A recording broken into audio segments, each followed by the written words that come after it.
Welcome to Dadspiracies, a place where two grown men can explore the fringes of science, reality, and humanity. We don't believe everything that we read or hear. We are coming into this project with guarded skepticism, but want to approach everything with an open mind. You can find us on the socials using the handle Dadspiracies. If you enjoy the podcast, give us a like, comment, and subscribe. If you don't, we get it. We are in no way experts in the field that we will discuss, nor do we claim to be, but we will do our best to provide the information with as little bias as possible and let you make your own decisions. And our opinions don't really matter anyway. Hey, everybody, for my first episode, I wanted to cover the case of D.B. Cooper. My reference information all comes from FBI.com and History.com. Dan Cooper, also known to most people as DB Cooper. So, fun fact: DB Cooper is not what he put on his boarding pass. It just said Dan Cooper. The media actually added the B in DB Cooper. It So I makes don't know if you sense. know that. Yeah, It makes uh, sense. It makes it feel like more criminally. yeah, he's got a middle name. Yeah, Yeah. he committed one of the only ever hijacking in history to go unsolved. I think my real fascination started after watching the movie Without a Paddle. Yeah. I was gonna say that was Yeah, my research this week. When you said you were yeah, doing DB Cooper, I was like, I gotta watch that movie. I hadn't seen it in like 20 years. it's a great movie. So good. I had seen tons of documentaries about DB Cooper in the past, and I just really never got invested until after I saw that movie. You know, that movie is like, Yeah. I don't know, it's like a classic. Yeah, because So they're a bunch of kids that they go on a treasure hunt. yep, I mean, yep, that's what we need to do. So on the day before Thanksgiving in 1971, Dan Cooper boarded a Northwest 747. He sat in the back and he like chain smoked cigarettes, which is crazy for me to think about smoking on a plane now. Could you yeah, imagine like if you can't somebody even. was smoking cigarettes on the plane? Yeah, you can't even take your mask off on the plane anymore. No, Like, not at all. if you can't sneeze, Yeah. they'll arrest you immediately. So punch you in the face. Yeah, Stop sneezing. Uh, mandatory COVID test. yep. He was tall with dark hair, brown eyes, and olive complexion. He was believed to be in his early to mid 40s, around 6 foot tall and 150 pounds. He sat in the back of the plane, like I said, smoking cigarettes. He motioned for the flight attendant to come over and he asked her to make him a bourbon and soda. Good choice. After, yeah, after some time, he got her attention and he handed her a slip of paper with a ransom note. He told her to sit next to him. That's when he showed her the bomb he had. It was in a briefcase. And the bomb, like in the description on FBI.com, it looks like an old school like thing of TNT wrapped with like tape and like Like, wires all over the place. like Wile E. Coyote Yes, was like Wile E. on this Coyote. plane. Yep. And then Cooper told her his demands. He wanted $200,000 in cash, but he wanted it in $20 bills, and he also wanted 4 parachutes, and he wanted the plane to fly to Mexico City from Seattle. So, And how uh, many people were on the plane? Like, why do you want 4 parachutes? so that's what's crazy to me. So I think it's weird because he's asked for 4, and I'll tell you why in a little bit. But Okay. he's the only one that jumped out, but he asked for 4 parachutes. I don't know if he did that to get more time or what he was trying to Hmm. accomplish with that. But he was supposedly alone on the plane, they think, and he had no accomplices. They were to land and refuel and head to Mexico City, like I already told you. The flight attendant used the phone in the back of the plane. You know that phone that's on the wall that they like talk to Mm-hmm. the pilot with? Yeah, she used that to talk to the cockpit, and then she told them the demands of DB Cooper, and then the tower, which is the people on the ground, called the authorities and were like, "Hey, we have a plane that's been hijacked. This is what this guy wants." While in the air, the crew acted like nothing was happening. They acted like it was just a normal day. They were flying to Seattle. They were just going to get everybody off, which is only Yeah, like a because you have 30. well, you have Yeah, a plane full of people. You don't want to freak them all right. out. And it's only Like, like a 30-minute flight, anyways, from yeah. Portland to Seattle. That was until they got to Seattle. They started flying in circles, and all the passengers were like, "What is going on?"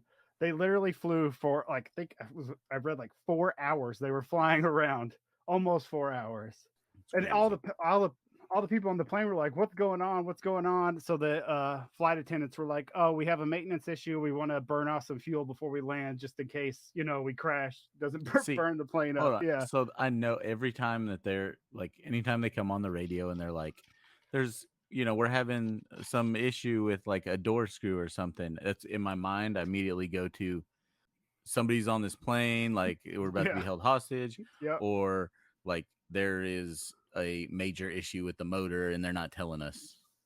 Yeah, that's always my thing. Is like there's something wrong with the plane every time there's a delay. I'm like, well, we're gonna die. Like I said, they told the passengers, hey, we got to burn off some fuel before landing. We have a maintenance issue. We don't want to cause any problems. This whole time, the police are trying to collect money. They have to go to multiple banks to get all these $20 bills because he wanted $200,000. That's a lot of money in Hmm. 1971. Still a lot of money. It's still a lot of money, yeah. So while they were in the air, like I said, they were circling. The police were rounding all this stuff up.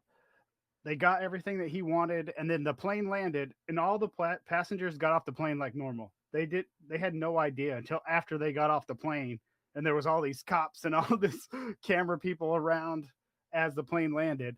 And then Cooper did a weird thing. He let two of the flight attendants off, so he kept five people total. It was him, two pilots, and two other flight attendants. So the Which, four parachute thing kind of yeah, makes sense. Yeah. yeah, exactly. So my thing is, do you think he was going to like hijack the plane, He's gonna kick take. them off, kick them off the plane with the parachutes, and then take the plane somewhere? That's what I was thinking. What Oh, do you think?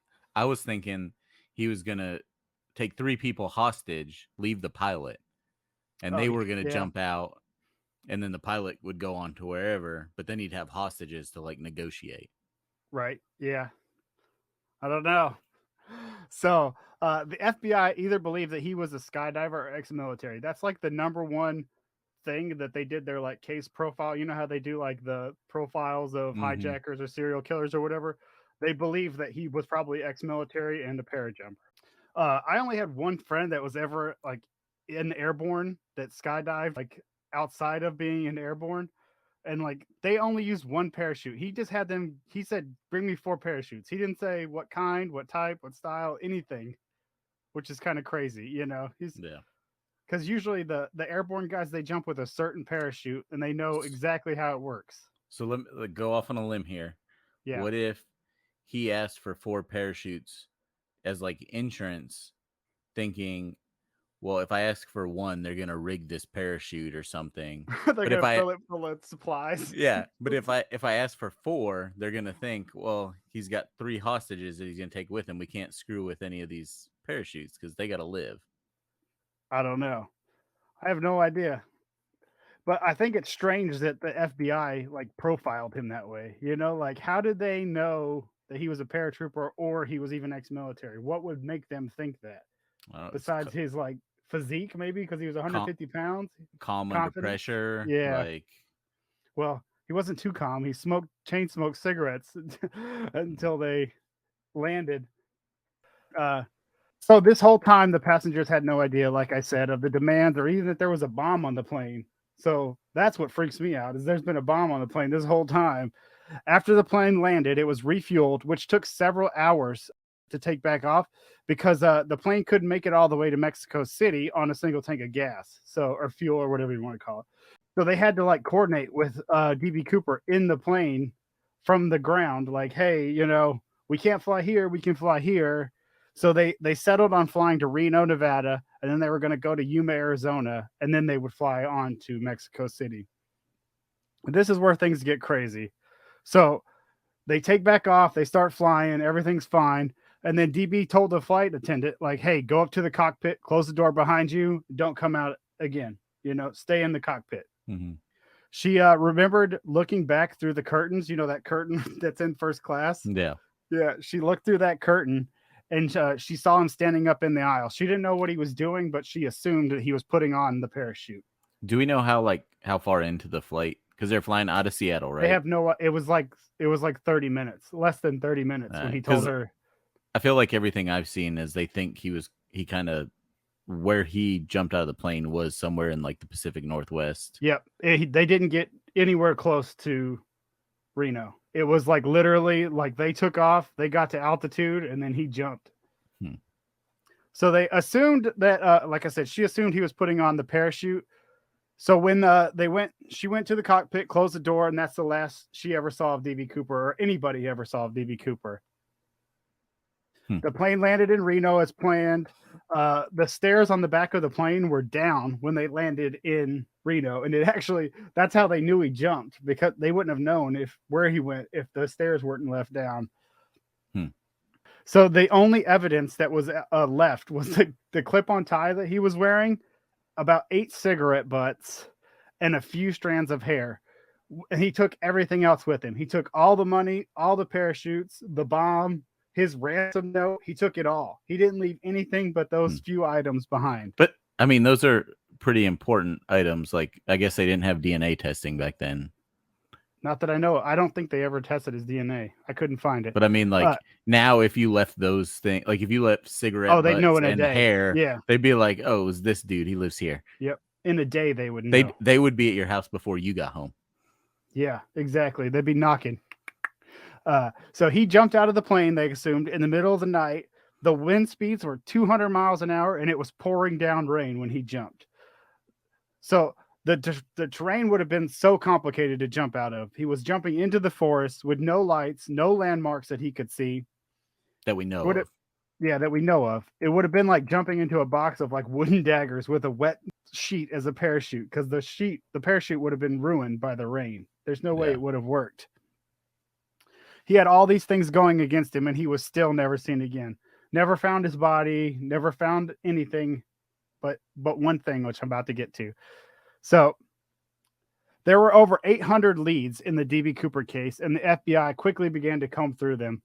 There were several leads, and most of them were just dead ends, though. They didn't either meet the description, or they were just random people. Everybody was trying to get the money, or the ransom money. Not ransom. What is it when you tip money? Tip, yeah, whatever. Hotline number. Everybody was trying to get the money.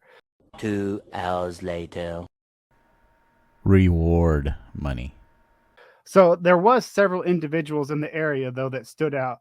And one person that stood out the most was Richard McCoy Jr.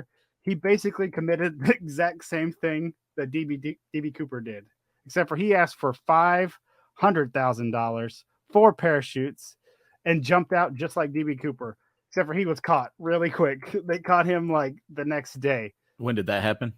It was 5 months after DB Cooper's.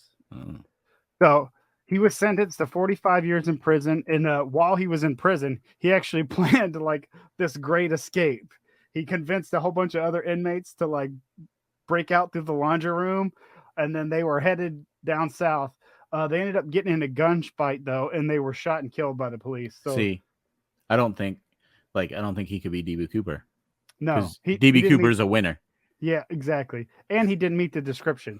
So he was like, he had like red hair and was like short. Yeah. The FBI ruled him out like before he even went to trial for his case because of, Yeah, he was just a copycat. Yep, he's just a copycat. Basically, the flight attendants like were at the trial, and they're like, "Oh, that's not him. That's that's a copycat." There were several other people, but they were all ruled out. There was another suspicious person that worked for Boeing, and he actually wrote the technical manual for the 747 that Cooper used to jump out of. Also, get this, was an accomplished skydiver. Yeah. And he also worked at the same skydiving place that brought the parachutes that was ransomed by DB Cooper to the airport. Had some insider knowledge. But he worked there in the past. He didn't work there at the time of the actual hijacking. But it sounds super fishy, right? Yeah. Like all this stuff is adding up. Was that guy still like around, or did he just like disappear off the face of the earth? So he was ultimately ruled out, but he was also cleared because of his identifying features. He didn't like meet the requirements. But he was probably he's probably wearing some sort of like get up. You know what I mean? He might have had like a fake nose or that's what I think. But he was also cleared because he was in Nepal living with his family at the time. So he wasn't even in the United States. Well, but super suspicious, right? Yeah. Well, I get not if he's in Nepal. I mean, that kind of. So another person that came to light was Kenneth Christensen, and he worked as a mechanic and a flight attendant for Northwest at the same airport that DB Cooper like committed his crime at. Kenneth was a paratrooper in the military and also bought a home in cash not long after the DB Cooper incident. Hold on. I remember watching a documentary a long time ago. This was probably like 20 years ago on the Discovery Channel. And I think this is the guy that it was about. and like Yep. they found a bunch of stuff in the walls of his house In the after floorboards, yeah. I in the think so. floorboards. Yeah. Yep. Yeah, but There they wasn't. still couldn't prove that it was him. Yeah. There was some money, like a good chunk of money, like more money Yep. than a mechanic should have, and then some documents, but nobody could ever like tie it together. Nope, the serial numbers didn't match. Yeah, I remember that. His brother said that on his deathbed that he had a secret that he could never tell anyone. So, I mean, like you said, that's kind of suspicious. Yeah. Kenneth died with his secret in 1994. I want to believe that he was DB Cooper and he survived and lived this happy life, and was like, fuck the man. I pulled one over on you. But we never know. Hopefully he just lived under everybody's nose the whole time and just like smiled and laughed every time somebody was like trying to blame him. Right. He's probably a pile of bones somewhere stuck in a tree somewhere. Yeah. There was or bear food. Yeah, that's what I'm thinking. There was one other suspect that died in 2019. His name was Robert Rackstraw, and he was a pilot and also a paratrooper in the military. It's funny that all these guys that they picked all had like skydiving or paratrooper or ex-military. Yeah. Well, I mean, think about like how long ago this was. Most people who jumped out of airplanes, it was right after Vietnam, basically. Were in the military. Like, I mean, if you could jump out of an airplane, you were going to join the military. Yeah. So Robert Rackstraw, he actually tried to fake his own death in a plane and tried to escape. So he created a false distress call, I guess like a homing beacon, like, hey, come get me. I'm in help. I need help. And then like turned his shit off and then landed somewhere safely and got away. He was really a bad dude. So they questioned him in the death of his stepfather. They believe that he had something to do with it. He wrote about $75,000 worth of bad checks and just like tried to get out of them. He was just all around not a cool dude and was really high on the FBI's potential list of suspects for DB Cooper. There was actually evidence found. I didn't want to get to it so early in the chat, but in 1980 in the Washington Columbia River, there was a bundle of $20 bills found by this kid. They were about $5,800. It was found by an 8-year-old boy while he was digging in the sand on the banks of the river. So, like, could you imagine being 8 years old and just like digging with your little plastic shovel? Nobody would ever know. Hit a bundle. Exactly. I'd have more bubble gum than any other kid in class. Yeah. So he was digging on the banks. He found this money. They called the authorities. And then the authorities were actually able to identify the money as the money that DB Cooper had. So they ran the serial numbers on the bills. Well, I mean, 200-mile-an-hour winds, even if he were to make it, he's probably like losing some along the way. Oh yeah, he's dropping stuff for sure. And I mean, rivers can carry whatever falls in them is going to go miles. So yep. I mean, while it's an interesting find, it doesn't really help the situation at all because he still might be in a tree. Yeah, and this was only like 8 years after or 9 years after DB Cooper jumped. So Brian Ingram was the kid's name, and he was able to keep half the money, which was like $2,760, and he auctioned off 15 of the $20 bills for $37,000 in 2008. Yeah, genius. Yeah. He's the winner in all this. Yep. The money wasn't even in like circulation condition. You know how like when you have coins or whatever, they have to be like mint. Yeah. These dollar bills or 20s were like falling apart. They were like barely legible. Well, because they were out buried in the weather for 8 years. Yeah, it makes sense. So he has a video on YouTube you can go watch, and it's him and like a whole bunch of like anthropologists and like FBI and all these people that are trying to like recreate like how this money landed on this shore of this river. And they like put dye packs on the river and like watched them float down to see how far they got. It was pretty cool to watch. That nobody ever told me I could do that when I was in high school. Like that's a job. Yep. I know. It was cool. I wish I would have known. They never found any other evidence, though. They never found any parachutes. They never found any more money. Everything else has never been found. Yep. So because of this, because of DB Cooper and Richard McCoy, airport security was tightened. Before then it was super relaxed. And they also added a device to planes known as the Cooper vane.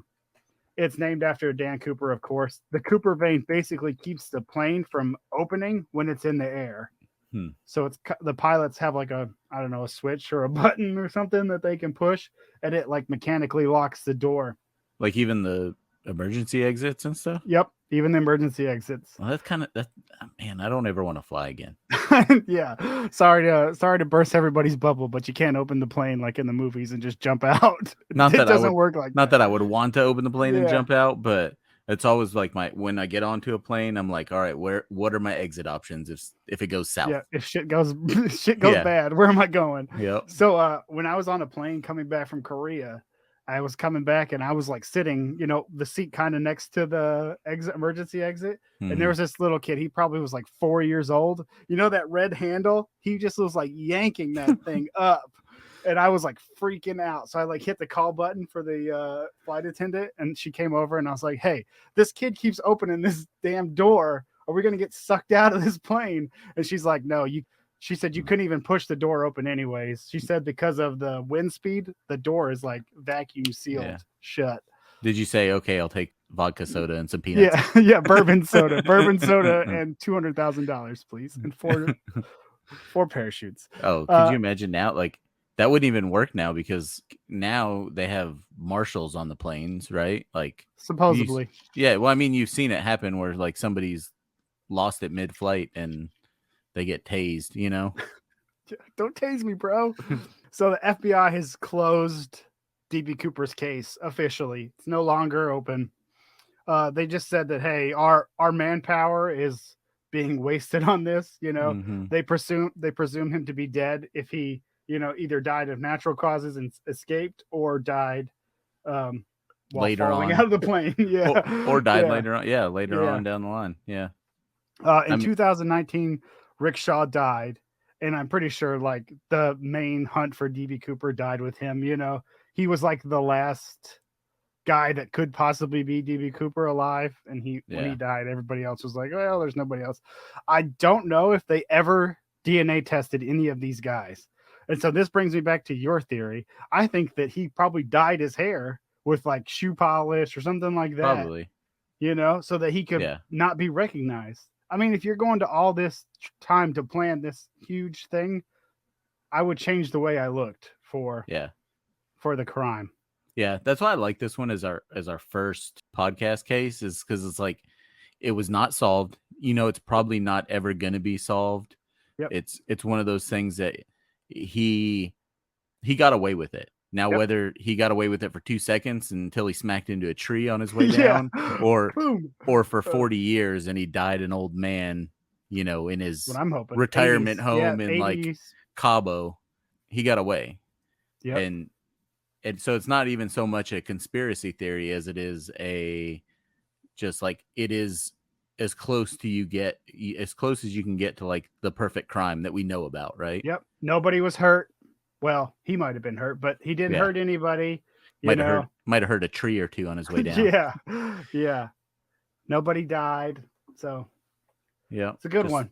Yep. Yep. So that's the case of DB Cooper, the only man ever to have completed a successful hijacking and got away with it.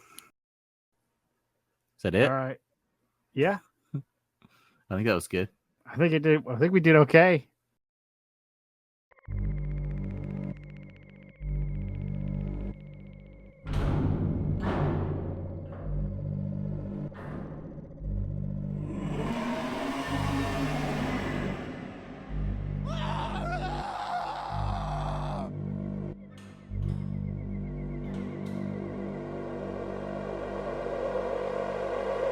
Dadspiracies.